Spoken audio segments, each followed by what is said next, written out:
Buenos días, en nombre del equipo de Fiduciaria Bogotá, les damos la bienvenida a este espacio en el cual, de la mano de los especialistas de la firma de abogados Pozo Herrera Ruiz, compartiremos un análisis acerca de los retos e impactos derivados de la reforma tributaria en los diferentes sectores de nuestra economía. Hoy nos acompañan nuestros tres personas de nuestra firma, de la firma de aliados Pozo Herrera Ruiz, su socio fundador, el doctor Juan Guillermo Ruiz, quien dirige el Departamento de Planeación Tributaria, Impuestos, Aduanas y Comercio Exterior de la firma.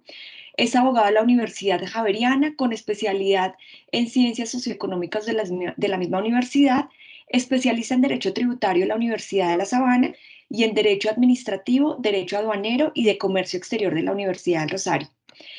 El doctor Ruiz ha trabajado por más de 25 años en la estructuración de temas tributarios y de planeación fiscal, en el manejo de patrimonios familiares, operaciones de compra y venta de compañías, reorganizaciones corporativas y transacciones de múltiples sectores, incluyendo, entre otros, infraestructura, gas y petróleo, minería, electricidad, telecomunicaciones, inmobiliaria y del sector financiero.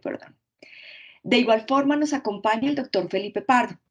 Felipe es asociado de Pozo Herrera Ruiz, codirige el área de cumplimiento tributario y dirige el área de contabilidad fiscal de la firma. Adicionalmente, es miembro de la Comisión Académica Técnica Contable y Económica del Instituto Colombiano de Derecho Tributario.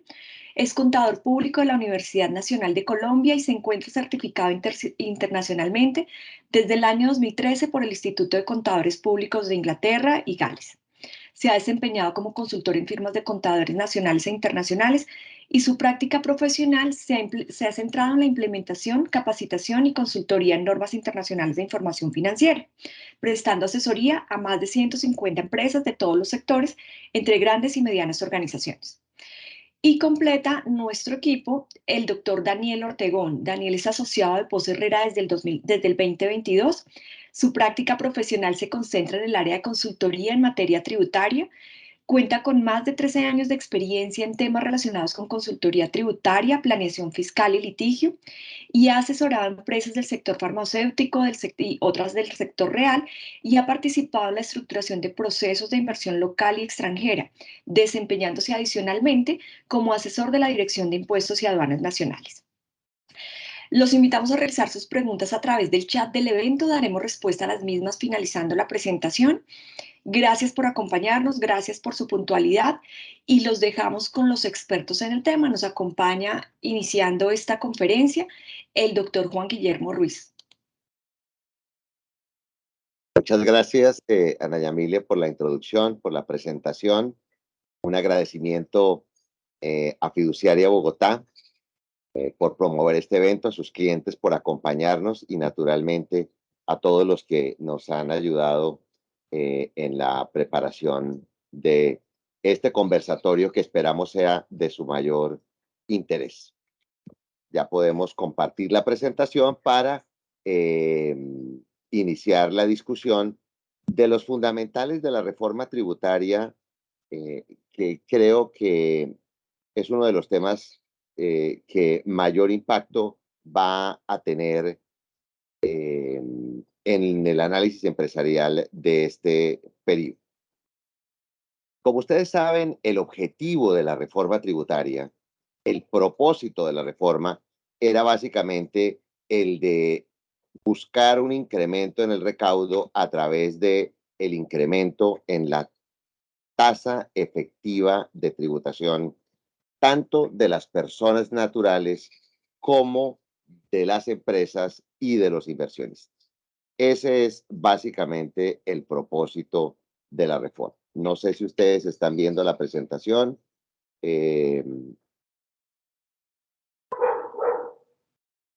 No, señor.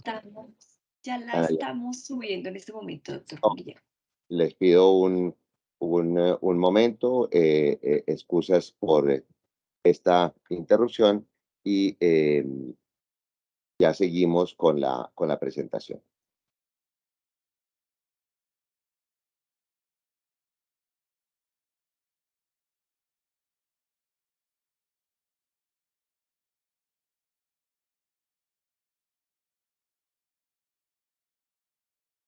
Felipe, ya puedes compartir la presentación. Perfecto.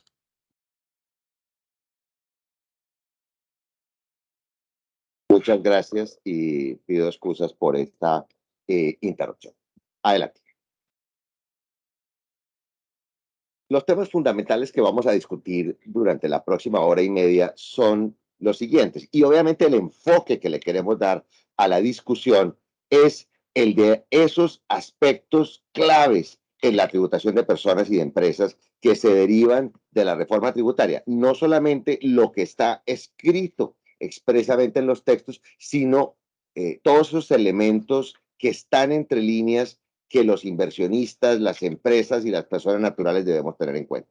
Vamos a hablar, por supuesto, de los elementos relacionados con el impacto de impuesto al dividendo y los análisis prácticos que en torno a ese tema hemos realizado, los ajustes en la tributación empresarial y los elementos prácticos que queremos discutir hoy con ustedes, un análisis detenido del concepto del impuesto mínimo y cómo puede afectar a las empresas, a los grupos y a las entidades que consolidan, los elementos prácticos y los incrementos proporcionales en la tributación, con y sin aumentos, quién utiliza beneficios, quién no utiliza beneficios, los análisis específicos y los criterios relacionados con el impuesto al patrimonio y el manejo del impuesto al patrimonio, ajustes en las ganancias ocasionales, elementos estratégicos relacionados con el impuesto de timbre en la generación de inmuebles, algunos aspectos interesantes del régimen simple y finalmente algunos temas a considerar en los instrumentos antievasión.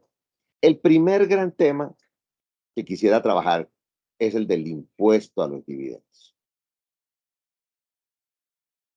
En el impuesto a los dividendos, adelante, se tiene básicamente que tener en cuenta o se deben tener en cuenta los siguientes criterios.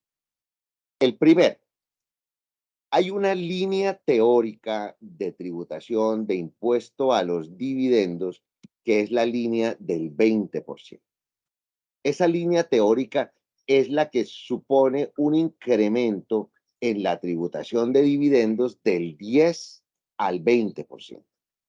Pero funciona de manera distinta para los residentes y para los no residentes. Ese impuesto a los dividendos, como ustedes saben, es un impuesto que básicamente afecta a las personas naturales residentes en anterior, Felipe. Afecta a las personas naturales residentes que reciban un dividendo que ha sido o no ha sido grabado como utilidad fiscal en las empresas que lo distribuyen, pero que debe tenerse en cuenta ese criterio de la línea. Quisiera empezar la discusión con el impuesto a los dividendos para los residentes, para quienes somos personas naturales residentes y cómo opera ese impuesto. Ese impuesto parte del presupuesto conceptual de una doble imposición. El impuesto ha sido, o esa utilidad ha sido grabada en la empresa a la tarifa del 35%. Es decir, ya ha pagado un impuesto una primera vez. Cuando la persona natural recibe ese dividendo, vuelve a grabarse. Pero vuelve a grabarse de una manera diferencial. Y es súper importante que tengamos en cuenta cómo opera ese gravamen diferencial en las personas naturales residentes. Los primeros 1090 VTs, es decir, 46.200.000 pesos de dividendos recibidos por un directivo, por un ejecutivo, por un inversionista, están grabados a la tarifa de renta de la persona natural que liquide en su declaración de renta.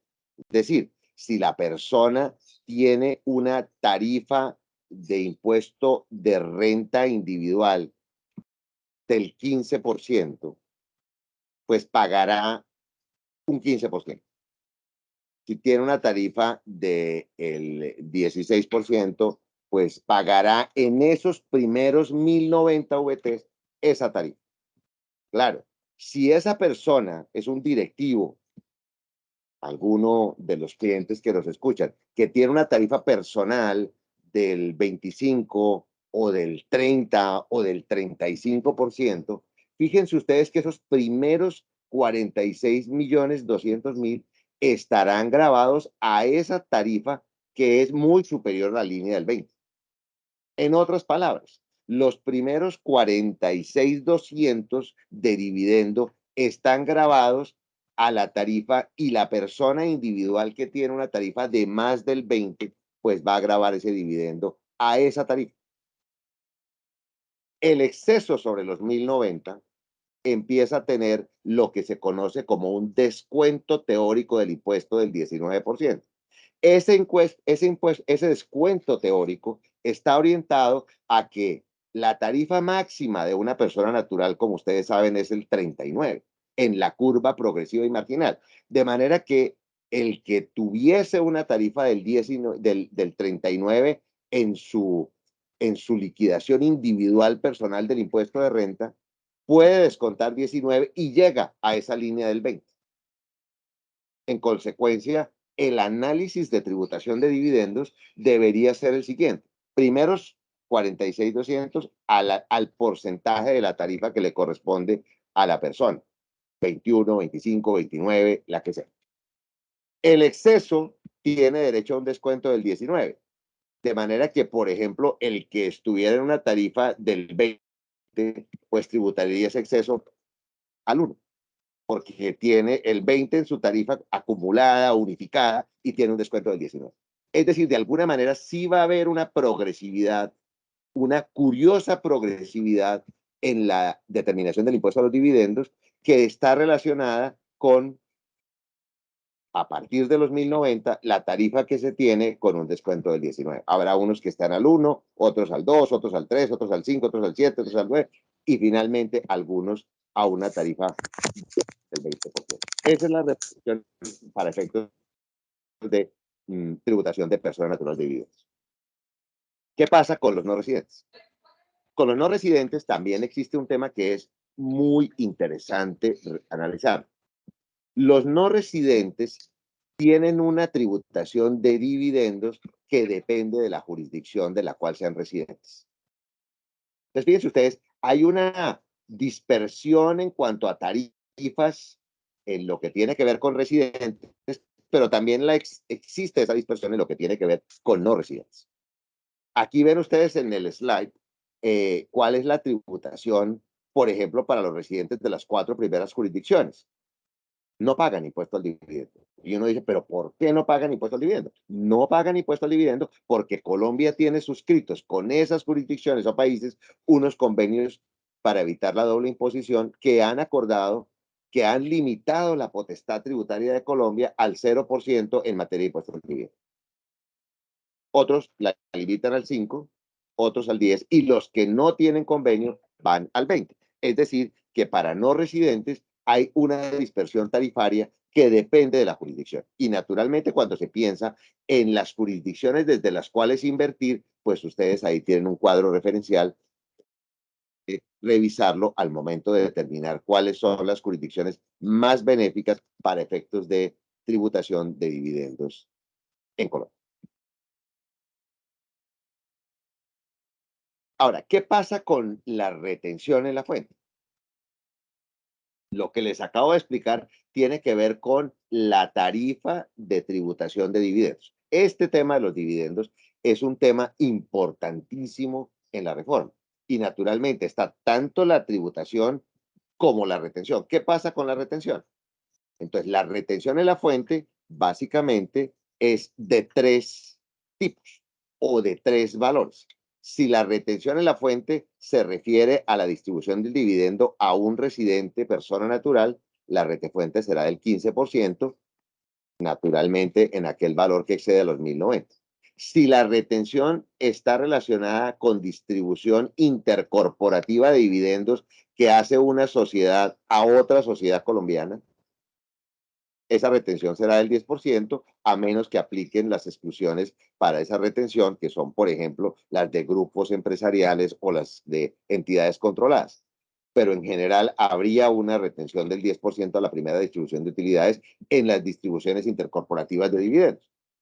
Y para los no residentes, personas naturales o personas jurídicas, la retención es del 20%, salvo que apliquen las tarifas diferenciadas o la no imposición de dividendos a la que hemos hecho referencia anteriormente. Ahora, ese es el primer gran tema, dividendos. Ahora miremos cuáles son los instrumentos que tiene la reforma encaminados a incrementar la tributación efectiva de las sociedades, de las empresas. Ustedes tienen ahí los 5 instrumentos principales para el incremento de la tributación corporativa empresarial. El primero, la eliminación del descuento que aplicaba en materia de impuesto de industria y comercio. Todos lo tenemos clarísimo. Pero si nos imaginamos qué era lo que pretendía o qué es lo que pretenden estos cambios corporativos a los que hacemos referencia, realmente, si ustedes lo analizan, seguramente muchos ya lo han hecho, es elevar la tarifa efectiva de tributación de las empresas. Lo mismo que la de las personas. Es un ejercicio que los invito a hacer. ¿Cuál es la tarifa efectiva de tributación mía como persona natural? Muchas personas no lo tienen claro. Y lo mismo a nivel de empresas. ¿Cuál es la tarifa efectiva de tributación, impuesto pagado sobre utilidad financiera de las empresas o impuesto pagado sobre ingreso total de las personas naturales? Aquí, la eliminación del descuento del impuesto de industria y comercio, pues básicamente al trasladarlo, al convertirlo, al darle la caracterización de un gasto deducible, pues se pierde el efecto positivo que tenía el descuento. Ahora, sí se mantienen otros descuentos, unos muy importantes. El IVA en las inversiones de activos fiduciarios productivos se mantiene. Las donaciones a entidades del régimen tributario especial se mantienen. Los impuestos pagados en el exterior que son descontables del impuesto de renta se mantienen. Y la investigación en desarrollo e innovación se mantiene. Se elimina el descuento que se aplicaba en materia del ICA pagado en el periodo grabado. Ahora, otro instrumento para elevar la tasa efectiva de tributación de las empresas, no de todas, de algunas, es la que tiene que ver con la eliminación de rentas exentas o la eliminación de tarifas diferenciales preexistentes en materia de impuesto corporativo de renta. Entonces, parte de la discusión tenía que ver con lo que se denominan beneficios tributarios, eliminación de beneficios tributarios para empresas y por tanto se eliminaron las rentas exentas de economía naranja, las rentas exentas de inversiones en el campo colombiano, las rentas exentas de plantaciones forestales, las rentas exentas de renovación urbana y se mantienen, todo esto por supuesto después del debate legislativo, se mantienen las rentas exentas aplicables a vivienda de interés social y vivienda de interés prioritario y algunas relacionadas con proyectos de cine, esas se logran mantener. Y en materia de tarifas diferenciales, se eliminan tarifas diferenciales de megainversiones y se condicionan las tarifas diferenciales de zona franca de acuerdo con unos criterios que antes no aplicaban. Antes, como ustedes saben, los usuarios industriales de zonas francas, industriales y de servicios de zonas francas, por ser usuarios industriales y de servicios de zonas francas, tenían una tarifa diferencial del 20%, que ahora se mantiene sujeta a unos convenios o acuerdos o reglamentaciones de ventas mínimas al territorio nacional, lo cual supone un componente de internacionalización y exportaciones que naturalmente condiciona la aplicación de ese beneficio. Se mantienen para fines aduaneros todas las condiciones diferenciadas de zona franca, pero los beneficios tributarios en materia de impuesto de renta relacionados con la tarifa diferencial se condicionan. se condiciona. Aquí, naturalmente, hay elementos de discusión de si es auténticamente constitucional esa limitación para quienes ya han cumplido con los requisitos y compromisos para ser usuarios. Naturalmente, ese tema va a ser objeto de debate constitucional con la mayor seguridad. Bien, ahora pasamos a uno, hemos iniciado con cuáles son los instrumentos para incrementar la tarifa efectiva de las empresas, cuál es el impacto general en la línea de dividendos y pasamos a un segundo gran tema que es el que tiene que ver con el régimen del impuesto mínimo y la limitación de beneficios, que son dos de las grandes novedades de la reforma y que nos va a explicar en detalle Felipe Paz. Adelante, Felipe. Gracias, Juan Guillermo. Pues buenos días a todos y un agradecimiento especial a la fiduciaria por esta invitación.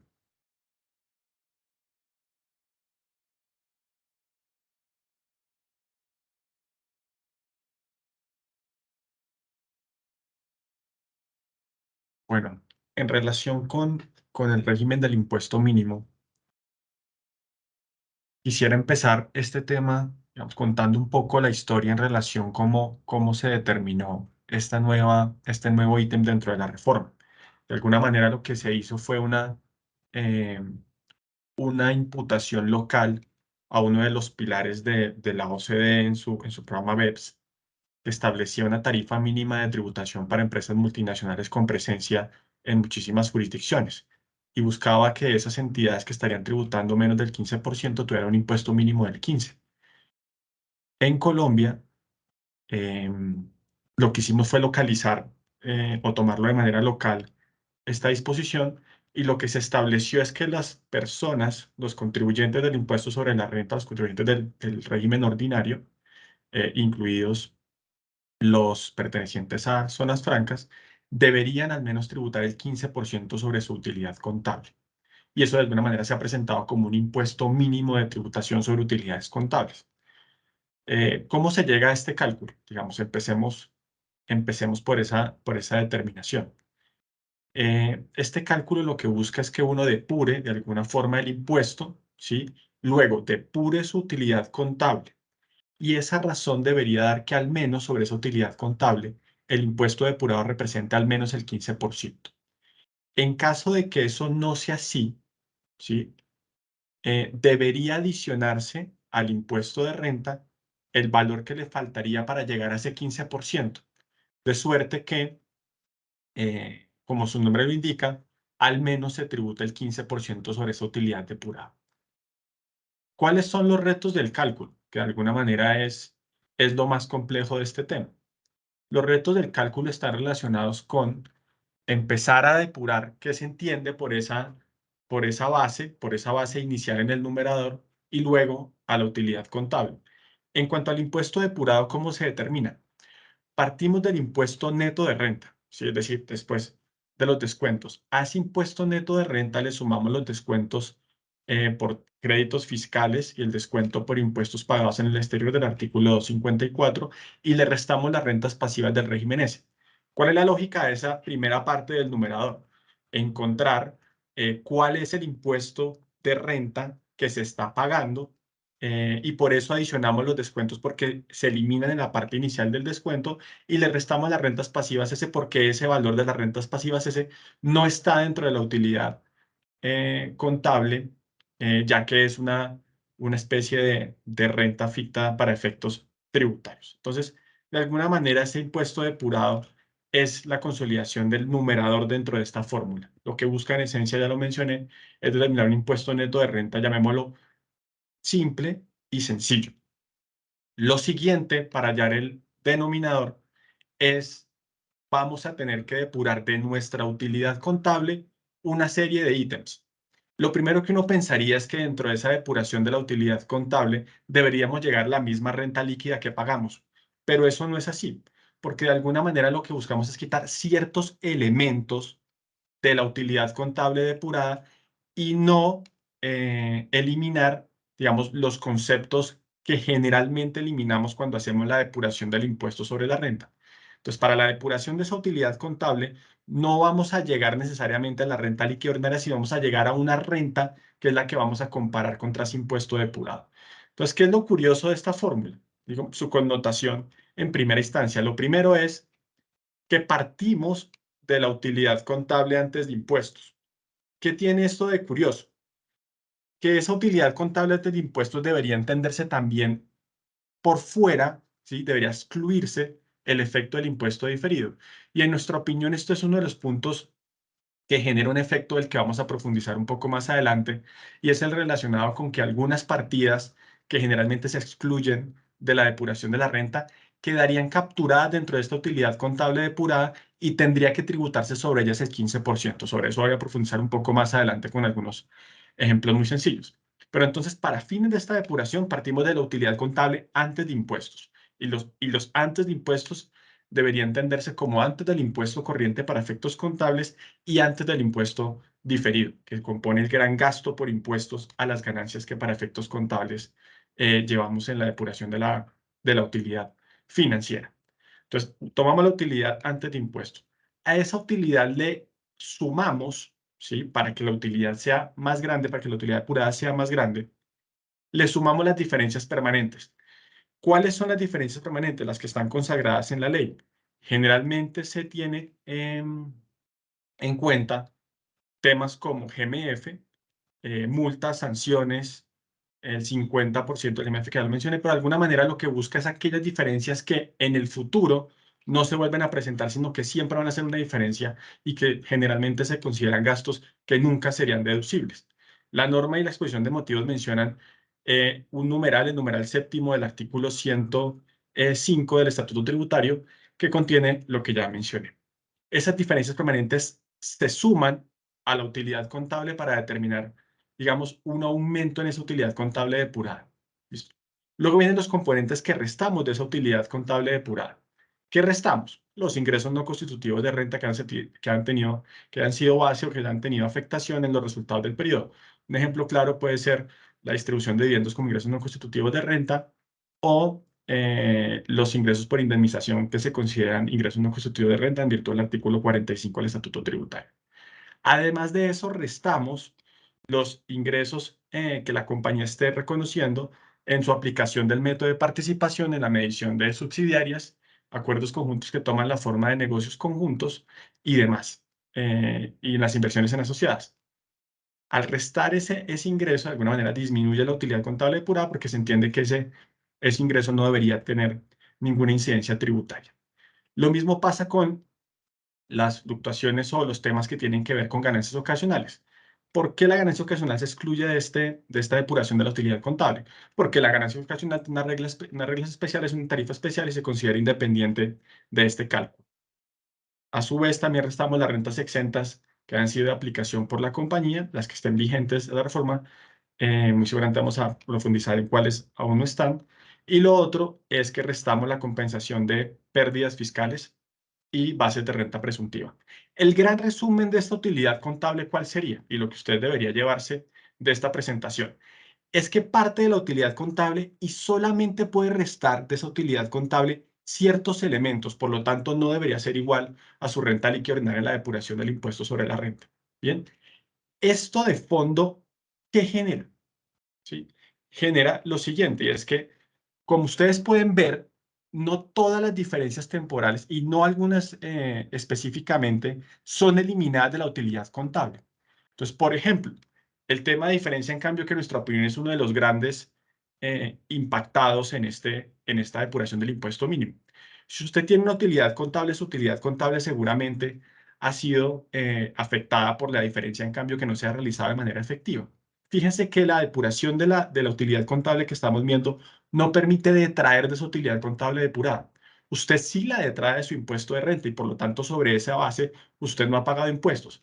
Pero como usted no puede traer un ingreso por diferencia, en cambio, no realizado de manera fiscal, usted sí debería tener en cuenta que ese valor no lo puede traer. Entonces, ¿qué sucede? Que como no lo detrae cuando haga la comparación de su impuesto mínimo fiscal la utilidad contable depurada debería tener un aumento por el valor de la diferencia en cambio que usted no pudo traer de la base.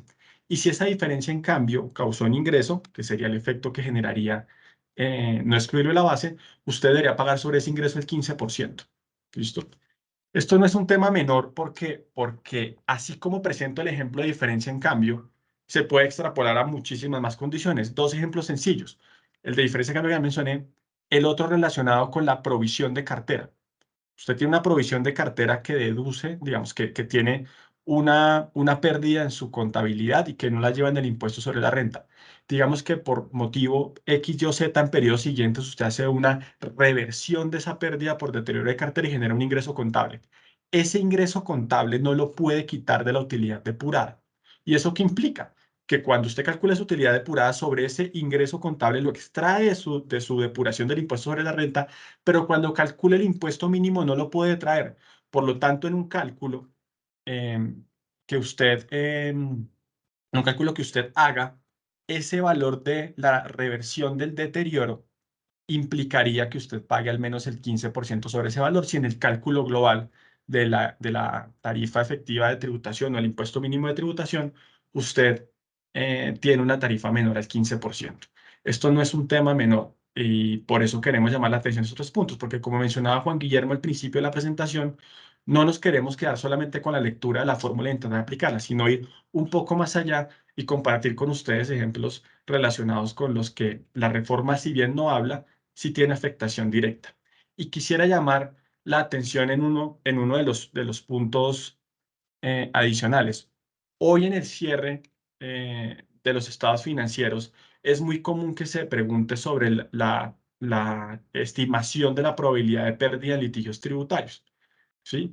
Si usted considera que no es probable obtener un resultado favorable ante un litigio, el que sea tributario, civil, comercial, de alguna manera usted debería provisionar en su contabilidad ese litigio. Esa provisión va a generar un gasto que no es deducible.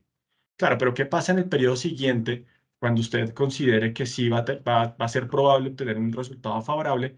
Usted debería revertir ese gasto y generar un ingreso. Ese ingreso va a aumentar su contabilidad, perdón, su utilidad contable en el periodo siguiente. ¿Qué pasa?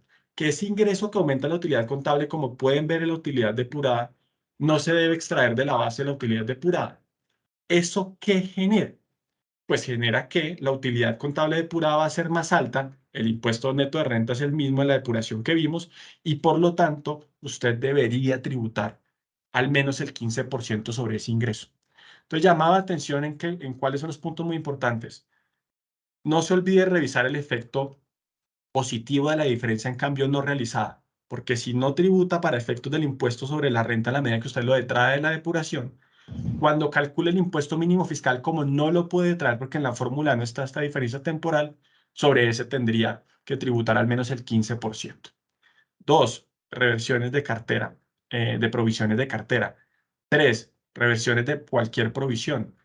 Cuatro, en el ejercicio de los cierres contables es normal que se lleven reversiones de provisiones no utilizadas, no solamente de litigios, sino de provisiones asociadas a gastos y pasivos con monto y fechas inciertos. Esas reversiones en periodos futuros, si bien el gasto no tributa en un primer periodo, cuando se incluya como un ingreso de la utilidad contable depurada y usted calcule otra vez su impuesto mínimo, ahí puede que tenga un efecto.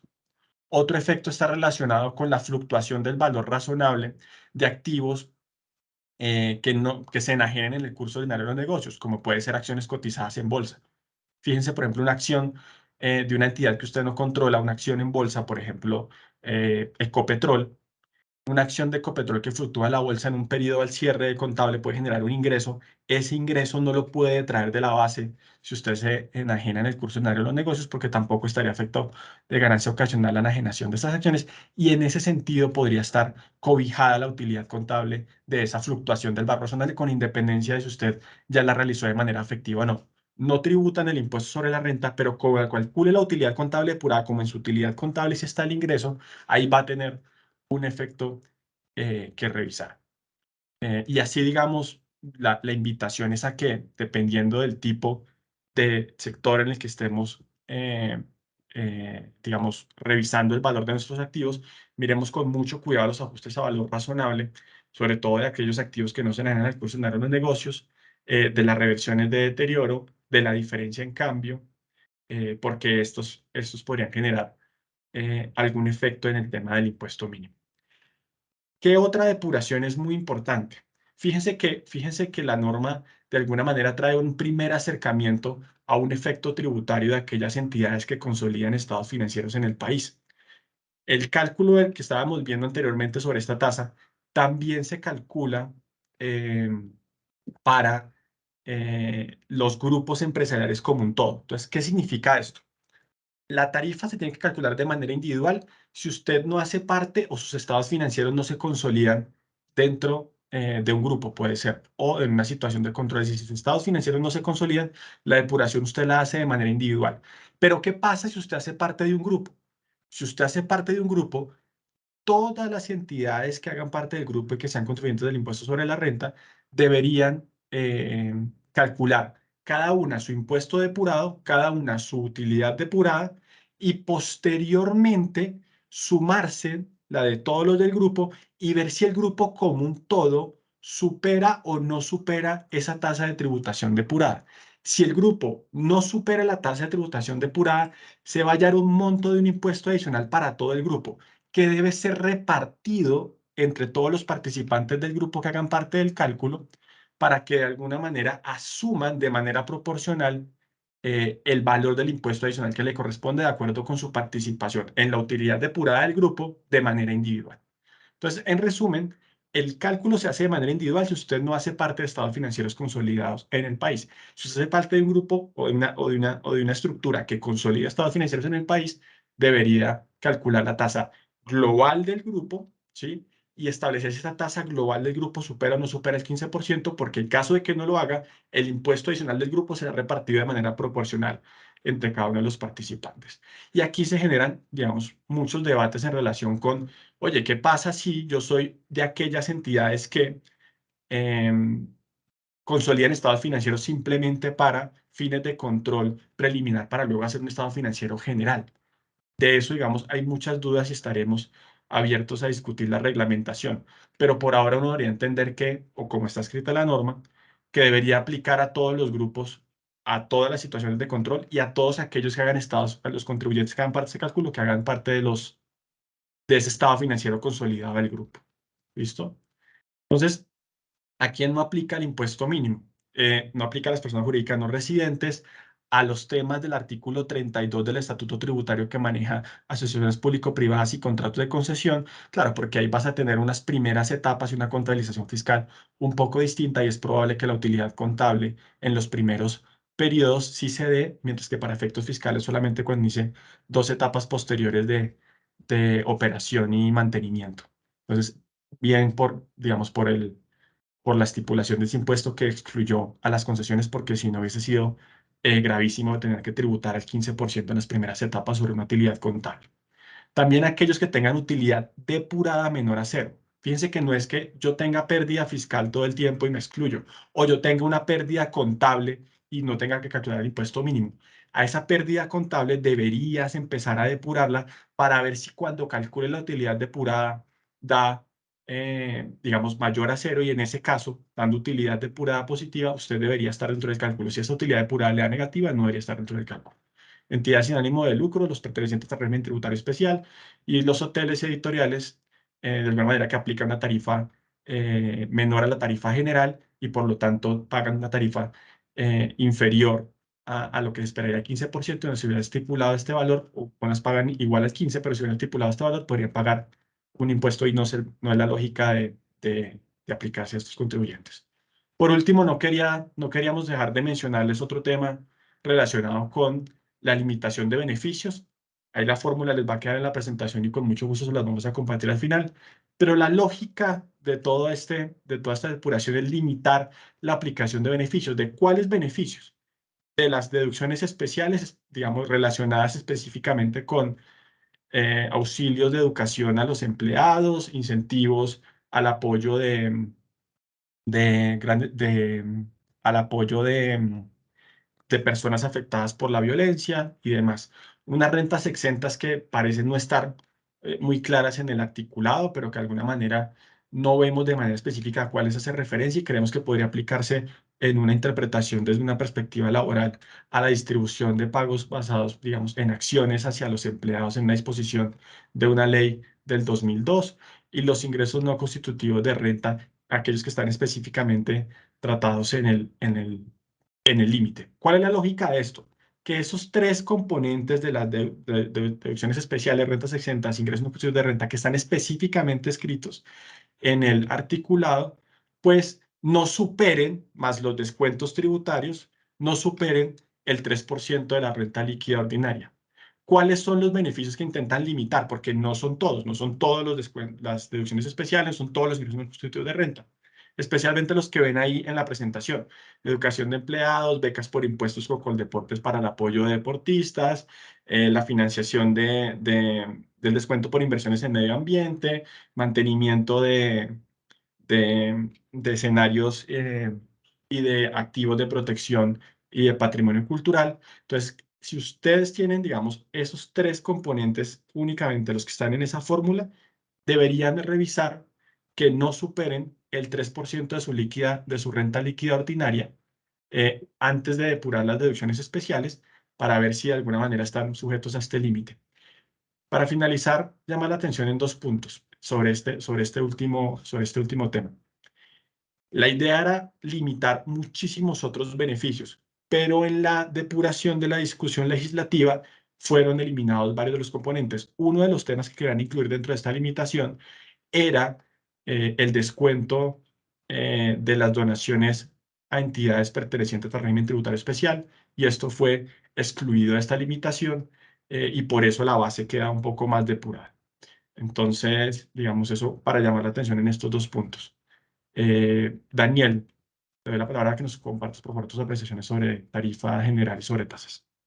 Perfecto, muchísimas gracias, Felipe, y muchas gracias a la fiduciaria y a todos sus clientes por este espacio que nos brindan a nosotros para dar nuestras consideraciones sobre la reforma tributaria. En este apartado vamos a hacer una serie de consideraciones respecto de la tarifa general y las sobretasas sectoriales, algunos temas de impacto al sector del mercado de capitales, como es la limitación del ingreso no constitutivo de renta y ganancia ocasional en la enajenación de acciones que cotizan en bolsa y una serie de puntos que tienen implicación en temas de tributación internacional. Entonces, como muy bien lo señaló Juan Guillermo y como Felipe nos acaba de indicar, la reforma tributaria tiene un set de disposiciones que limitan o buscan limitar los beneficios tributarios y aumentar la tasa efectiva de tributación de las personas jurídicas. Sin embargo, la tarifa nominal o la tarifa general del impuesto sobre la renta, la tarifa nominal se mantuvo, a pesar de que en el transcurso legislativo hubo alguna serie de consideraciones de hacer algún tipo de disminución en la tarifa general del impuesto sobre la renta se mantuvo el 35%. Sin embargo, y como lo vamos a ver a continuación, hay una serie de sobretasas que se establecieron para una serie de sectores económicos bajo un racional que se ve en la respectiva exposición de motivos, es la generación de mayores rentas por parte de ciertos sectores económicos y como consecuencia de ello un deber de contribuir más desde el punto de vista impositivo. Ese es el racional con el que se estructuró en la exposición de motivos y con el que se dio el respectivo debate legislativo de la reforma tributaria y la justificación de estas sobretasas. Entonces, primero vamos a hacer unas consideraciones desde el punto de vista técnico, es de cómo están estructuradas cada una de las sobretasas y después vamos a hacer unas apreciaciones de carácter constitucional sobre la validez de estas disposiciones.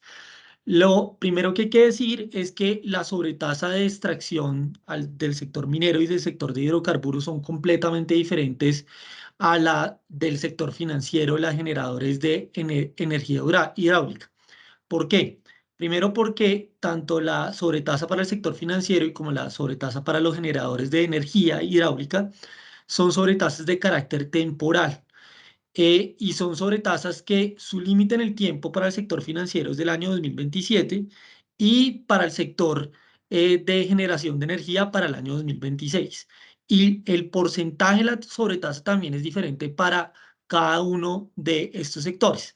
Como lo observamos aquí, para el sector financiero hay una sobretasa del 40% de 5 puntos hasta el año 2027 y para los sectores de generadores de energía hidráulica hay una sobretasa del 3% hasta el año 2026.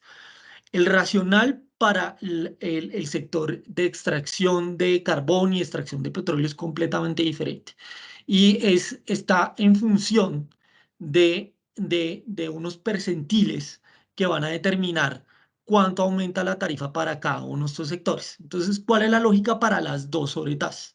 La lógica es mirar el precio promedio del respectivo año gravable del commodity y compararlo contra el precio promedio de los últimos 120 meses, de los últimos 120 meses sin incluir el periodo gravable donde se va a calcular la sobretasa. Si el percentil, en el caso, por ejemplo, del sector de carbón y hulla y en el carbón de petróleo, es inferior al 45 de esa comparación y el 30 de esa comparación, no habrá lugar a la sobretasa. Se aumenta a los percentiles que estamos observando, 45 a 60, para el caso carbón, y mayor a 60, pues va a haber una sobretasa que puede ser hasta del 10%, como lo podemos ver para el sector del carbón, y del 15% para el sector de hidrocarburos. Entonces, la lógica es, para estos dos sectores, a medida en que va aumentando el valor del precio del commodity o el respectivo mineral o del hidrocarburo, pues va aumentando la respectiva tasa de tributación mediante la sobretasa que acá estamos analizando. Esto, en principio, pues está estructurado de esta manera, y la forma en que se estructuró es mediante una certificación para el caso del sector de carbón y de hidrocarburos, mediante una certificación de la UME, quien va a determinar cómo es el precio promedio y el precio internacional con el que se va a determinar el respectivo valor con el que se van a calcular estos percentiles. Aquí hay varias consideraciones que uno debe hacer desde el punto de vista técnico y que son diferentes para cada uno de los sectores que acá estamos analizando.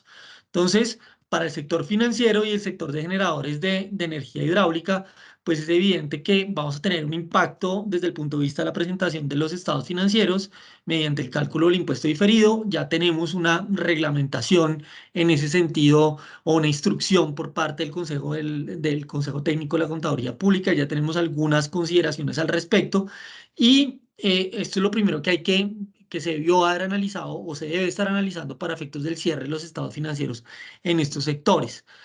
A contrario de lo que sucede con estos sectores en el tema, en la extracción de carbón y en el sector de hidrocarburos, el racional es un poco diferente. ¿Y cuál es la lógica? La lógica es que acá, como está pregnado de incertidumbre de si estoy sujeto o no a la respectiva sobretasa, pues van a haber una serie de consideraciones que deberán tenerse en cuenta al momento de expresar estos conceptos en el cálculo del impuesto diferido. Y eso adicionalmente genera varios argumentos desde el punto de vista constitucional. El primer argumento desde el punto de vista constitucional es la primera interrogante es que si estas dos sobretasas generan un problema desde el punto de vista del principio de certeza tributaria.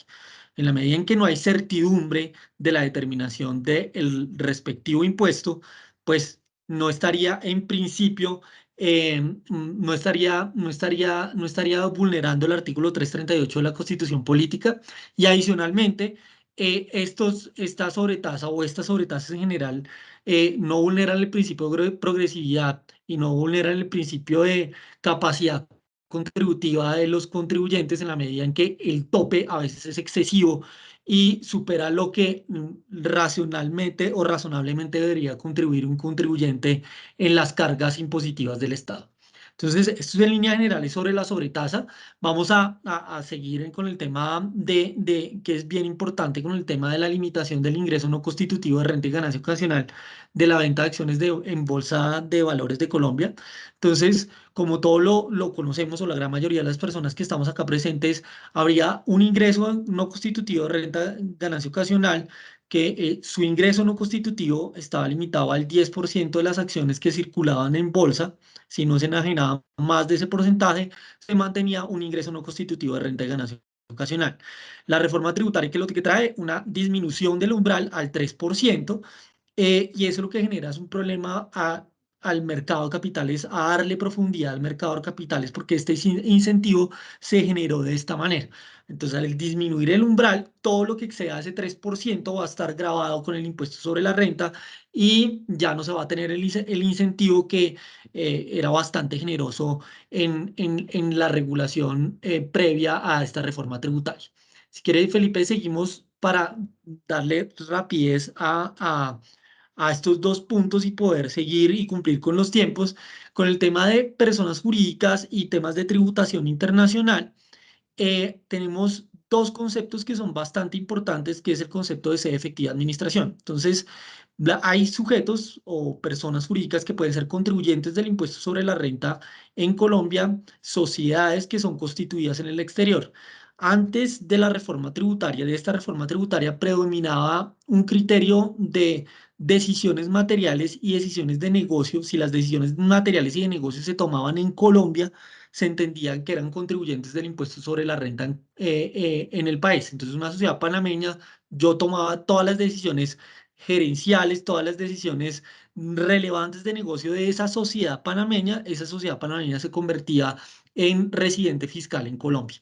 Ahora cambió el criterio y lo convierte en un criterio mucho más subjetivo y mucho más lo que nosotros los abogados llamamos en un concepto jurídico indeterminado, en la medida en que señala que se convertirá esa sociedad panameña o esa sociedad localizada en otra jurisdicción contribuyente y residente fiscal en Colombia si las decisiones de administración diarias de la entidad se toman en Colombia. Entonces, si se cumple ese criterio, si se da ese criterio de administración diaria, que es un concepto jurídico indeterminado, que es muy ambiguo, si no se ha determinado cuál es el alcance del mismo, se entenderá que esa sociedad es residente fiscal en Colombia y como consecuencia deberá tributar como un residente en el país.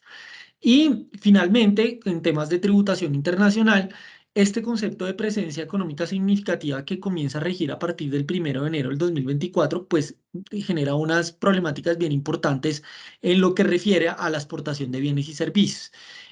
Luego, ¿cuál es el criterio general? Acá todo lo que tiene que ver con presencia económica significativa es que si una persona no contribuyente, no residente fiscal en el país, tiene ingresos superiores a 31.000 UETs, tiene una interacción deliberada y sistemática con consumidores en el país y sus precios son determinados en moneda colombiana, se entenderá que deberá tributar en el país de dos maneras, que excluyentes las dos, el 3% de los ingresos o mediante una retención en la fuente del 10% que le será aplicable por parte de quien está haciendo el respectivo pago de cada uno de estos conceptos. Entonces acá, ¿qué es lo importante de esta disposición? Es un cambio del paradigma, como se ha movido generalmente, se ha venido moviendo la tendencia internacional en lo que refiere a la tributación de la economía digital. Es un cambio de paradigma de los criterios de tributación de fuente o residencia, que son los clásicos que denominan, que están a través de los cuales irradia todo el sistema tributario. Entonces, este tema de presencia económica significativa entra a regir a partir del 1 de enero del 2024 y es para traer la tributación de personas que venden bienes o prestan servicios que no son residentes fiscales en el país. Y la forma de tributar es a través de el 3% de los ingresos, vienen y presentan su declaración en el país. En ese caso, cuando presentan su declaración en el país, no les aplica la retención del 10% de que trata el inciso octavo del artículo 408.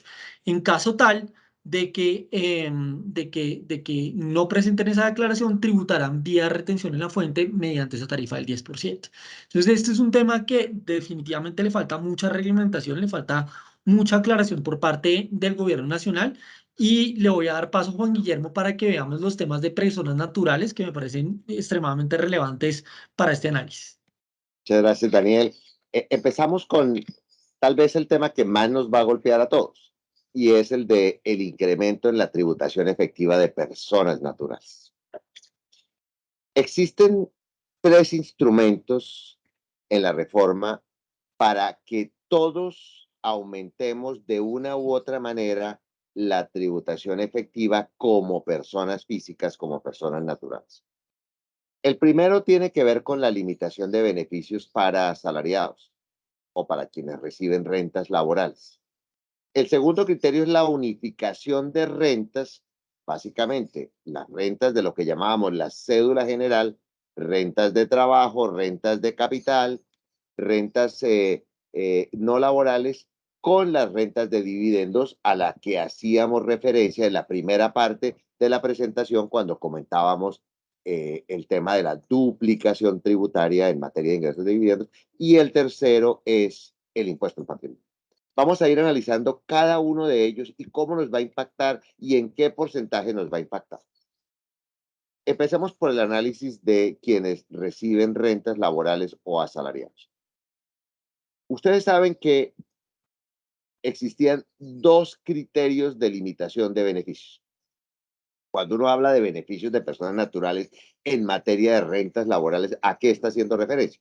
Está haciendo referencia a una serie de beneficios que todos conocemos, que tiene que ver con aportes voluntarios a fondos, que tiene que ver con proyectos relacionados con ahorro para el fomento de la construcción, personas a cargo, que tiene que ver con intereses para la adquisición de vivienda, medicina prepagada. Ese conjunto de beneficios se conocen como reducción o beneficios para la reducción de la carga impositiva, y la norma quiere limitar. Había una limitación específica que se mantiene, lo vamos a ver enseguida, para cada uno de los beneficios. Llamémoslo limitación específica. Si uno habla de aportes a fondos voluntarios, si uno habla de intereses de vivienda, si uno habla de salud, de medicina prepagada, cada una tiene un límite de valor del cual no se puede pasar. Todos lo sabemos. Y naturalmente, en la medida de las posibilidades, todos tratamos de copar esos límites para reducir la retefuente y para reducir el impuesto a cargo. Esos límites se mantienen, los límites específicos. Había otros límites que eran unos límites porcentuales. Y esos límites porcentuales también se mantienen.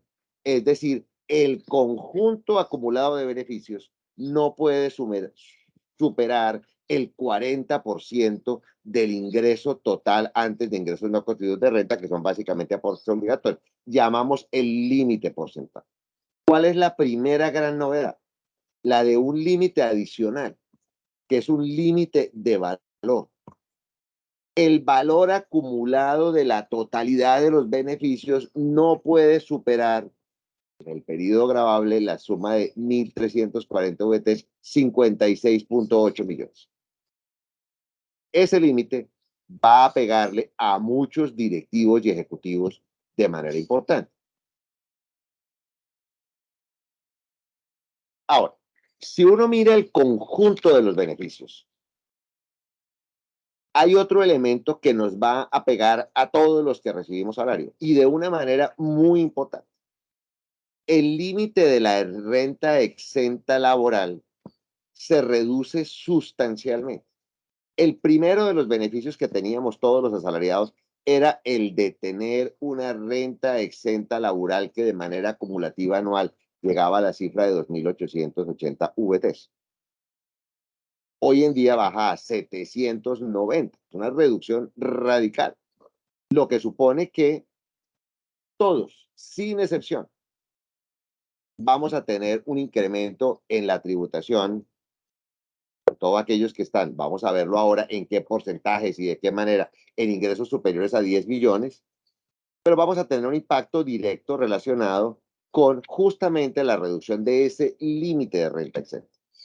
Los demás límites básicamente se mantienen intereses de vivienda, aportes a AFC, aportes voluntarios de pensiones, medicina prepagada, y se sacan de los límites a los que estamos haciendo referencia el de dependientes, que no cuenta para límites, y el de adquisiciones, que tiene un propósito más de control, y es que las compras, el 1% de las compras que estén documentadas, pagadas a través de medios electrónicos o financieros, dan lugar a una deducción laboral que no existe.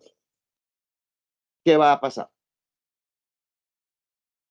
Aquí, naturalmente, uno, y se los va a tratar de presentar de una manera sencilla. En primer lugar, sin ningún aumento salarial. Imaginémonos qué nos va a pasar sin aumento salarial. Y luego, ¿qué nos va a pasar con escenarios de aumento? Ven ustedes una campana de tributación que arranca en 10 y que básicamente avanza según distintos niveles de salario. Y lo que muestra esta primera curva es básicamente cuál sería el incremento porcentual del impuesto a cargo solamente derivado de la reforma. Es decir, ¿en qué porcentaje aumenta mi impuesto? ¿En un 5%, en un 10%, en un 100%, en un 60%? ¿En cuánto aumenta mi impuesto sin reforma? Y ahí ven ustedes la curva. Y ven en esa curva unos niveles de directivos que son particularmente afectados. Ahí se ven en el plano inferior los niveles salariales, en el plano vertical ven ustedes cuál es el porcentaje en el que va a aumentar mi impuesto. Este es para aquellos que maximizan beneficios, es decir, para aquellos que tratamos de utilizar todos los beneficios disponibles. Normalmente no lo logramos todos en un 100%, pero todos procuramos de alguna manera utilizar esos beneficios. Entonces, este cuadro reflejaría de una manera parecida. Podría decirse que en algunos casos no es posible completar el 100% de la maximización, pero de alguna manera refleja lo que podría ser una realidad de directivos o ejecutivos. ¿Qué pasa con los que están por debajo de 10? Sin aumento, el impuesto no se incrementa. Es decir, estarían en el mismo nivel de tributación y eventualmente en un nivel inferior, teniendo en consideraciones beneficios que en este momento son adicionales y que no estaban previstos y que ahora no están limitados. Pero básicamente, salarios inferiores a 10, sin aumento se mantiene la tributación, más de 10 se incrementa. Ahora, miremos qué le pasaría a quien no logra maximizar beneficios. Y yo creo que la mayoría estamos más cerca del primer cuadro que del segundo. Aquí uno se encuentra con una situación curiosa, y es que el que no maximiza beneficios, el incremento porcentual de su impuesto antes de aumentos es menor. Y naturalmente, esto lo que evidencia, y ustedes lo van a poder ver con detalle porque la presentación la vamos a circular, van a poder mirar y tratar de ubicar. Esto lo que evidencia es que justamente el impacto se ve a través de la limitación de beneficios. El que no maximizaba beneficios o no los utilizaba, pues el incremento no es tan alto porque precisamente no estaba utilizando los beneficios. Este es un escenario excepcional, pero pues simplemente para que ustedes miren el análisis comparativo. Ahora, vamos a mirar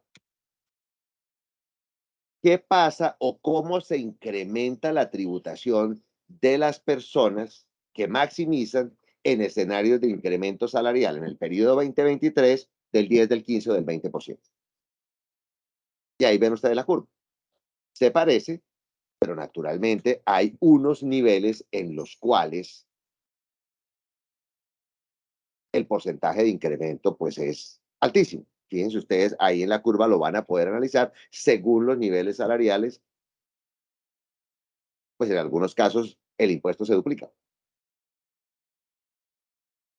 Y el siguiente cuadro muestra cuál sería la situación para aquellos que no maximizan, con un punto de quiebre que hay que mirar con muchísimo cuidado para los equipos de recursos humanos y obviamente para los ejecutivos y directivos, un punto de quiebre para los que no maximizan en los aumentos que están alrededor de los 10 millones de pesos y dentro del rango del salario integral.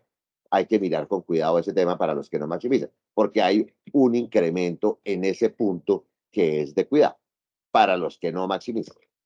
Ahora, si uno sigue el análisis, tal vez esta gráfica es muy interesante de los cálculos que nosotros hemos hecho, y es qué porcentaje del incremento salarial se va a destinar a impuestos para las personas naturales. Miren ustedes la curva. Y hay unos sectores donde la gran mayoría del aumento se va a destinar, y a veces más del aumento se va a destinar al pago de la carga tributaria adicional de asalariados. Es muy interesante este cuadro. Yo creo que ustedes lo pueden mirar, analizar.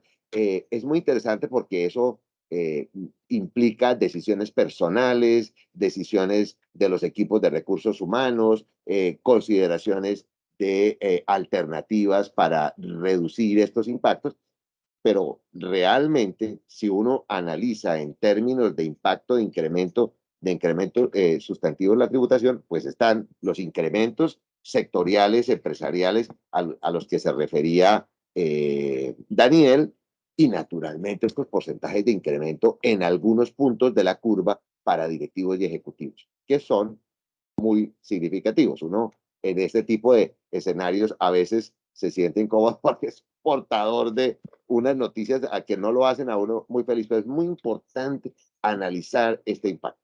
Es muy importante. Y miremos qué pasa para los que no maximizan. También se ven las curvas del impacto de los porcentajes del incremento que se destinan al pago de impuestos. Bien.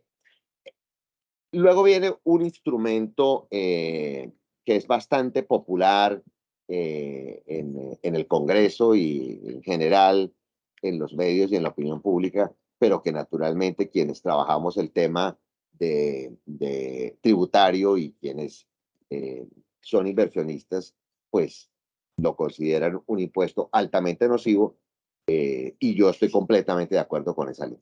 El impuesto al patrimonio se revive, y como ustedes saben, se revive con una modalidad de impuesto permanente. Permanente. Eso no es un tema menor.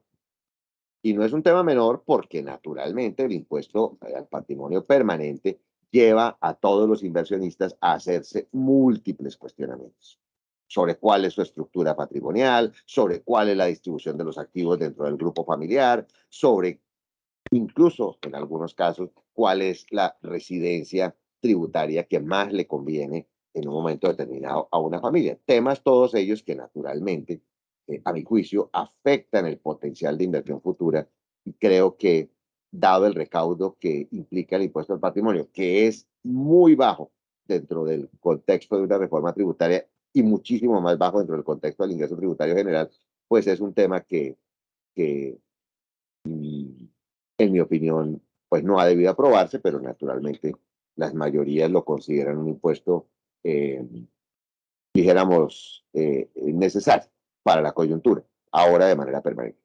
¿Qué tiene de novedad el impuesto al patrimonio? Yo creo que tiene varios temas novedosos a los que tenemos que mirar con cuidado. Primer tema novedoso. Como ustedes saben, la base del impuesto al patrimonio ya no va a ser idéntico al patrimonio líquido del impuesto de renta declarado. Hay unos ajustes. Y esos ajustes tienen que mirarse con mucho cuidado. En primer lugar, los ajustes relacionados con inversiones en sociedades nacionales. Esas inversiones deben declararse por el menor de dos valores: o el costo ajustado, de acuerdo con inflación desde el año 2006, o el valor intrínseco. Ahora, los derechos o participaciones en entidades del exterior sin personería jurídica, muchas familias tienen trust en el exterior, seguros con ahorro material en el exterior, fondos de inversión en el exterior, otros negocios fiduciarios en el exterior, esos básicamente se declaran por el valor patrimonial de esos derechos y los declara naturalmente el beneficiario. Entonces uno diría, hay dos puntos en los cuales hay que mirar con cuidado, el de inversiones en sociedades nacionales y el de derechos y participaciones en fundaciones de interés privado, en trusts, en seguros, en lo que llamamos entidades sin personería jurídica del exterior. Ahí hay ajustes. Bien, ¿cómo declaran las personas naturales o los no residentes y cómo declaran las sociedades extranjeras? Aquí hay un tema importante. El impuesto al patrimonio aplica a las personas naturales residentes, a las personas naturales no residentes, que declaran igual que los residentes sobre los activos que tengan en Colombia, y a las sociedades extranjeras en relación con los activos que posean en Colombia distintos de 3 activos. Entonces es importante, repito, los sujetos pasivos del impuesto al patrimonio somos las personas naturales residentes, las no residentes sobre los activos que tengan en Colombia, sobre esos como si fueran residentes, y las sociedades del exterior sobre todos los activos distintos de los 3 que están ahí en este slide. ¿Cuáles son? Los que no están sujetos para una sociedad extranjera, sus inversiones en acciones en sociedades colombianas. Las cuentas por cobrar que los extranjeros tengan con deudores colombianos, normalmente por operaciones comerciales, y las inversiones de portafolio. Pero fíjense ustedes que sociedades del exterior pueden tener muchos otros activos que no están en esos 3 que he mencionado. Sobre esos, las sociedades extranjeras también deberían liquidar y pagar el impuesto al patrimonio.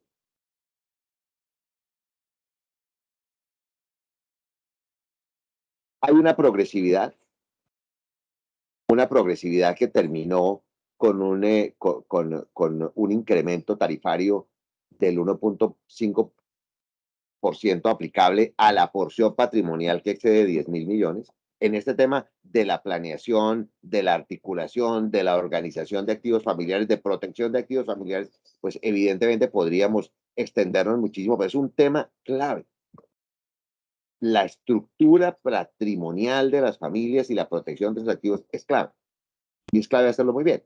Ahora, más de 10.000 millones grababa al 1.5, entre 5.000 y 10.000 al 1, y de 3.000 a 5.000 al 0.5, y por debajo de 3.000, sin impuesto al patrimonio, en una curva de progresividad que, a mi juicio, además de la inconveniencia natural del impuesto al patrimonio, es una tarifa alta desde la perspectiva de una conceptualización del impuesto permanente.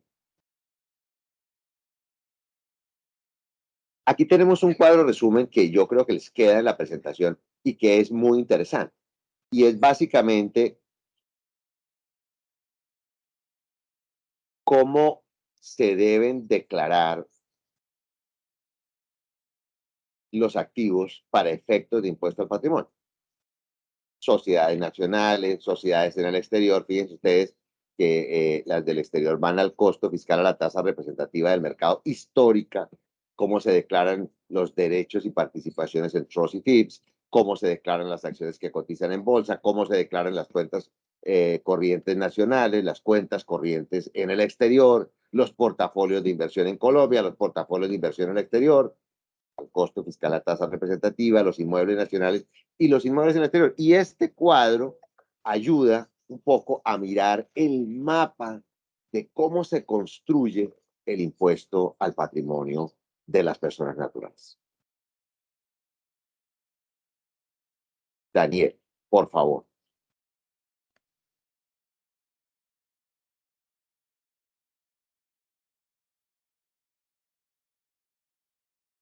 Muchas gracias, Juan Guillermo. En este punto quisiéramos como ahondar en un punto muy importante para el negocio fiduciario, que es la causación del impuesto de timbre.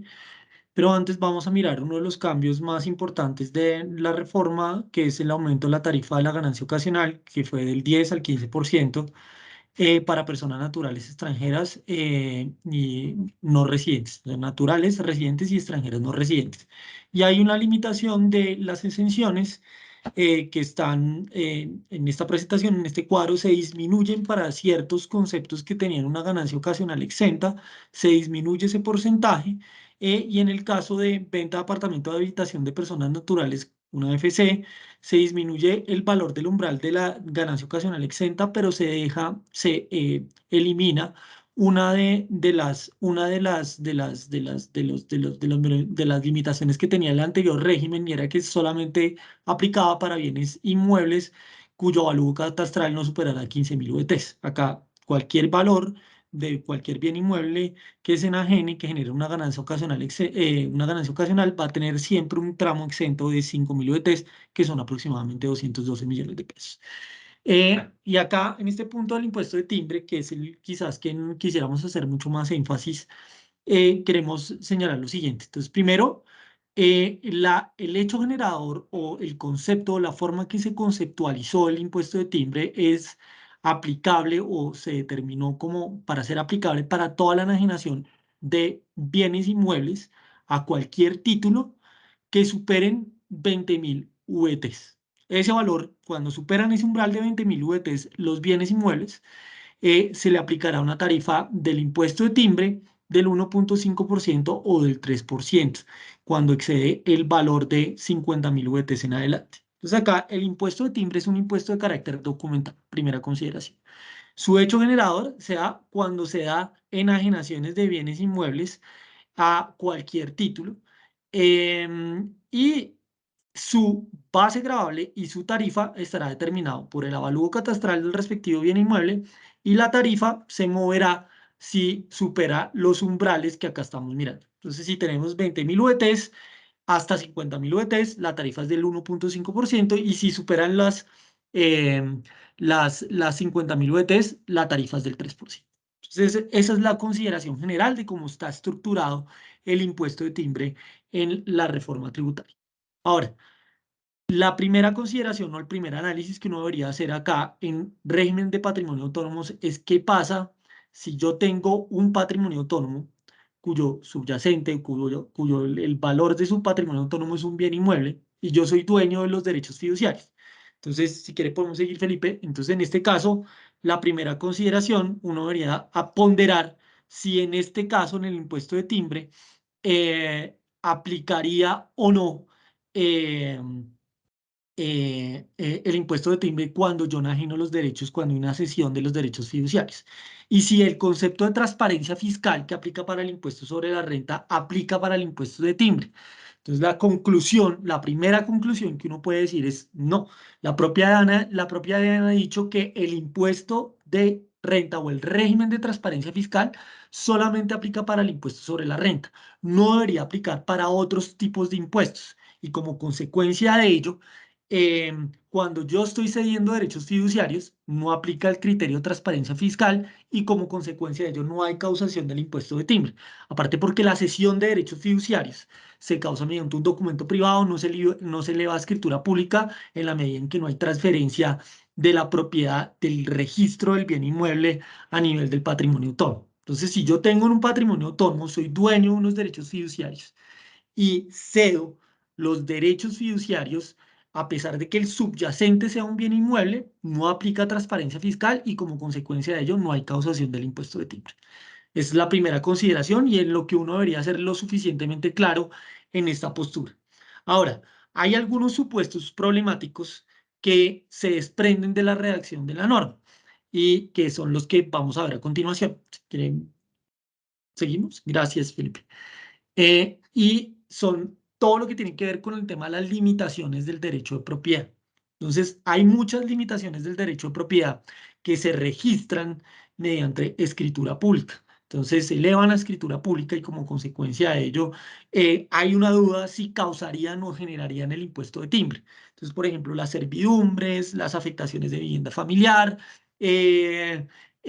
cualquier limitación del dominio, la pregunta que uno debería hacerse es si generan el impuesto de timbre. Entonces, cuando uno lee la redacción del artículo 519 y cómo está considerado como está considerado la reforma tributaria, uno debería entender en este caso que a pesar de que pueda llegarse a dar una interpretación razonable de que efectivamente pueden estar metidos dentro del hecho generador del impuesto de timbre, todas estas limitaciones del derecho de propiedad no tienen una tarifa. Y al no tener una tarifa, tiene un problema de diseño del impuesto que, a uno a otro que vamos a mirar un poco más adelante, no generaría el impuesto para este tipo de operaciones en la medida en que hay una ausencia de uno de los elementos de la obligación tributaria, que es en este caso la tarifa. En consecuencia, uno debería pensar que las limitaciones del derecho de propiedad, a pesar de que se protocolicen como escritura pública, mediante escritura pública, y de la lectura de la norma uno pueda llegar a entender que se encuentran dentro del hecho generador de la norma, por ausencia de tarifa, uno podría considerar que no habría una causación del impuesto de timbre. Ahora, un evento abiertamente problemático del impuesto de timbre son los aportes de bienes inmuebles. Los aportes de bienes inmuebles a patrimonios autónomos, restituciones de bienes inmuebles de patrimonios autónomos a los fideicomitentes o los propios aportes de bienes inmuebles a sociedades. Entonces, una lectura rápida de la norma o una lectura de lo que se entiende por enajenación para efectos tributarios podría llegar a concluir uno que está grabado con el impuesto de timbre. Esa puede ser una conclusión, pero aquí nosotros encontramos argumentos para que en la discusión de una eventual reglamentación se determine si en efecto este tipo de aportes de bienes inmuebles se entienden una enajenación para efectos legales, inclusive para efectos tributarios. En consecuencia, uno podría entender que hay argumentos para sostener que ese tipo de aportes no están gravados con el impuesto de timbre y adicionalmente hay un problema adicional en toda la estructura del impuesto de timbre y es quién es el sujeto pasivo del impuesto de timbre. El impuesto, cuando uno va y lee la redacción de la norma, cuando uno tiene la lectura de la norma en detalle, uno no observa evidentemente que exista un sujeto pasivo dentro de la estructura del impuesto de timbre. Entonces tenemos dos problemas. Uno, en el caso de limitaciones del derecho de la propiedad, tenemos un problema de ausencia de tarifa y el segundo, en el caso de, en general, en la estructura del impuesto de timbre, tenemos un problema de sujeto pasivo. No está claro quién es el sujeto pasivo. Luego, en principio, uno debería considerar que el impuesto de timbre, como está concebido, tiene unos problemas de diseños estructurales en la medida en que hay ausencia de elementos de los hechos generadores del impuesto y como consecuencia no habría lugar al pago de la obligación tributaria. Esto de manera muy rápida y de manera muy preliminar sobre un análisis de estos dos supuestos. Y finalmente, para terminar con el tema de una de las modificaciones más importantes del régimen, que es el régimen simple, pues que ha venido siendo considerado como un tema de formalización, mecanismo de formalización. Acá es muy importante entender que de las cosas buenas de la reforma tributaria es que hay una disminución de las tarifas aplicables para el régimen simple. Entonces, para cada una de las categorías que estamos acá viendo, hay una disminución bastante importante en lo que refiere a las tarifas aplicables al régimen simple. Y adicionalmente, eh, am, se partió una de las categorías que aplicaba para el tema de consultoría y servicios profesionales, se partió en dos. Una quedó para temas de servicios de salud, que quedó cubierta por la categoría D con una disminución tarifaria, y los servicios de las profesiones liberales con una aplicación limitada y con un régimen tarifario que no es con los 4 brackets que acabamos de analizar para cada una de las demás categorías, sino solamente dos brackets a las tarifas que estamos acá analizando. Entonces, si bien hay una disminución de las tarifas para las categorías del régimen simple, en el caso de las profesiones liberales y temas de consultoría, donde hay predominio del factor intelectual, hay una aplicación limitada del régimen simple y hay una disminución de las tarifas aplicables para el régimen, pues que pueden generar una serie de consecuencias para quienes en su momento optaron por el régimen simple y están bajo esta modalidad de régimen tarifario. Entonces, no siendo más, Juan Guillermo. Gracias, Daniel. bueno, de esta manera concluimos esta presentación en la parte, dijéramos, de nuestros comentarios y naturalmente, en primer lugar, agradecemos a ustedes su presencia, a la fiduciaria la invitación y si hay algunas preguntas, pues quedaríamos muy complacidos de poder utilizar estos últimos minutos para seguir conversando con ustedes en torno a algunas preguntas. No sé, Ana Yamile, cómo coordinar el tema. Es probable que no alcancemos a contestarlas todas, pero estaremos muy atentos para ver cómo podemos responder a sus inquietudes. Nuevamente, Ana Yamile, mil gracias por la invitación. Esperamos que haya sido de su interés este conversatorio, que haya profundizado algún aspecto o generado alguna inquietud. Y aquí estamos listos. Listo, muchas gracias. Gracias al equipo de Pozo Herrera Ruiz. Tenemos algunas preguntas. Yo les voy se las voy a ir leyendo y vamos dando respuesta a medida que vamos cerrando el tema. ¿Les parece? Por supuesto, por supuesto. La primera, ¿desde qué momento empieza a regir el régimen de impuesto mínimo? Ana Mile y invitados, yo siento, digamos, no existe una regla especial como para otras disposiciones y esto debería empezar a regir para el periodo grabable de 2023. Y creo que voy a extenderme en dos preguntas que alcanzo a ver relacionadas con la compensación de este impuesto en periodos futuros, teniendo en cuenta el tiempo. Este impuesto, a diferencia del concepto de renta presuntiva que teníamos antes, que si bien parecieran similares, son absolutamente distintos. La renta presuntiva que uno pagaba sí permitía una compensación contra la generación de rentas líquidas en periodos futuros. El impuesto mínimo fiscal no.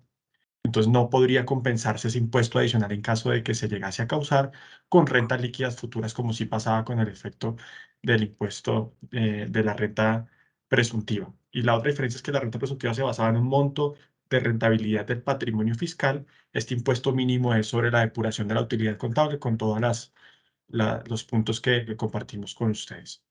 Y quisiera llamar la atención también en otro punto que preguntaba relacionado a los sectores, como mencionamos en la presentación, no aplica para no residentes fiscales colombianos, para quienes tienen tarifas diferenciales como hoteles y editoriales, para entidades pertenecientes al régimen tributario especial, entidades sin ánimo de lucro, y en la presentación encuentran la discriminación detallada a quienes no aplica. Debería aplicar para todos los contribuyentes del impuesto sobre la renta del régimen ordinario, incluidos las zonas francas, como grandes personas a las que les aplicaría el impuesto mínimo. Gracias, Felipe. En la misma línea nos preguntan si hay posibilidad de compensar ese impuesto mínimo en años subsiguientes en los que el impuesto sea superior al mínimo. No, Ana Yamile, ya como lo mencionamos, a diferencia de la renta presuntiva que existía antes, este impuesto mínimo no permite compensación en periodos futuros. Ok, perfecto. Siguiente pregunta. Por las actualizaciones catastrales fruto del catastro multipropósito, este año va a haber un incremento considerable del avalúo catastral de inmuebles en muchos municipios. ¿El valor que se toma para el impuesto al patrimonio es el nuevo avalúo catastral a pesar de que no sea incluido en la declaración de renta? El valor catastral de los inmuebles debería ser el que se tenga al primero de enero, que es el momento en el que se causa. Entonces, me parece que es una pregunta muy interesante porque realmente los ajustes del catastro tienen que ver con el periodo corriente. Entonces, en realidad lo que ocurre es que al momento de declarar es posible que esos valores catastrales en aquellos que tienen que ver con avalúos catastrales formados, pues no se conozca. Entonces creo que es una pregunta muy válida. No sé, Daniel, ahí cómo ves tú la aproximación a esa discusión del avalúo catastral corriente en el periodo gravable de causación del impuesto, es decir, el avalúo catastral formado del periodo gravable 23 comparado con el impuesto al patrimonio que se causa el 1 de enero del 23. No, sí, de acuerdo con Guillermo, ahí simplemente, pues el ajuste catastral se da siempre a 1 de enero del 2023. Entonces ahí para efectos de la determinación de la base uno debería, en línea con lo que usted está señalando, pues debería considerar ese punto para efectos de la determinación de la base gravable del impuesto al patrimonio. ¿De Ok, acuerdo? gracias. Hay una pregunta que nos han hecho varios clientes y es ¿qué cambios tienen las pensiones con la reforma tributaria? Creo que es un tema que inquieta bastante a muchos de nuestros clientes o a familiares nuestros en este proceso. Que el régimen de pensiones, el régimen de tributación de pensiones no cambió y en consecuencia hay una porción exenta significativa de las pensiones. Es decir, no hay gravamen a pensiones inferiores a una cifra determinada que es del orden de 35 millones de pesos. Es decir, pensiones por debajo de ese valor no estarían sujetas a tributación. Ok, perfecto. Bueno, en cuanto al tema de dividendos, ¿los dividendos de qué años tendrían las nuevas tarifas y los obtenidos con anterior al 2017 también aplicarían dentro de esta reforma? Es una pregunta excelente. Digamos que el, el, eh, el criterio de dividendo es más que el de causación, el de momento de distribución, porque es que el momento de la realización del dividendo tiene que ver con el instante o periodo gravable en el que esa utilidad se distribuye a través de un abono en cuenta en calidad exigible. Entonces, la norma aplicable a la tarifa de impuesto a los dividendos es la de la fecha de distribución. Pues, por ejemplo, los dividendos de periodos anteriores, y ahora miramos el régimen del periodo 16 y anteriores, el régimen de utilidades es el de distribución. Pues todas las utilidades que estemos distribuyendo en este periodo gravable ya están sometidas a la nueva tributación. Ahora, ¿qué pasa con las del 16? Las del 16 tenían un régimen de transición que se incorporó al estatuto tributario y que a nuestro juicio se mantiene vigente. Es decir, deberíamos concluir que esas utilidades siguen estando excluidas del impuesto a los dividendos. Sin embargo, muchas organizaciones prefirieron distribuir esos dividendos antes del 31 de diciembre en calidad de exigibles para efectos de evitar esa discusión. Gracias, doctor Juan Guillermo. Hay un tema de mucho interés y es la ganancia ocasional. ¿Cuál es la definición precisa de costo fiscal? Nos preguntan. Y ponen un ejemplo, dice, si he comprado un bien inmueble años atrás, ¿este se puede actualizar en la declaración de renta como costo fiscal para una venta en un año posterior? Daniel. Sí, en principio el costo fiscal para efectos de la determinación de la ganancia ocasional sigue las reglas propias que están señaladas en el impuesto sobre la renta. Entonces, para los bienes inmuebles hay varias formas de ajustar el costo fiscal. Entonces, dependiendo de si el lugar tiene avalúo o no avalúo catastral, yo puedo ajustar el autoavalúo catastral y aumentar el valor del costo desde el punto de vista fiscal del bien inmueble y disminuir el impacto de la ganancia ocasional. Adicionalmente, pues dependiendo de la naturaleza del activo, hay unos ajustes de los bienes inmuebles que dependiendo del año de adquisición, que se va ajustando mediante una metodología de una circular que expide la Administración Tributaria, que coge la metodología del IBIUR, que es el valor con el que se ajustan los bienes inmuebles, el valor de los bienes inmuebles, y ese ajuste al costo es el que va a determinar el valor de la ganancia ocasional. Entonces, para efectos de darle respuesta, el costo fiscal para efectos del régimen de ganancias ocasionales sigue la misma suerte del impuesto sobre la renta, el costo del impuesto sobre la renta, y en caso de bienes inmuebles hay varias alternativas de ajustar ese valor dependiendo si hay autoavalúo catastral en el lugar donde está localizado el bien inmueble y la circular del ajuste del costo de los bienes inmuebles que expide la Administración Tributaria en ese sentido. Perfecto. Tenemos dos preguntas más. ¿La diferencia en cambio para personas naturales aplica el impuesto?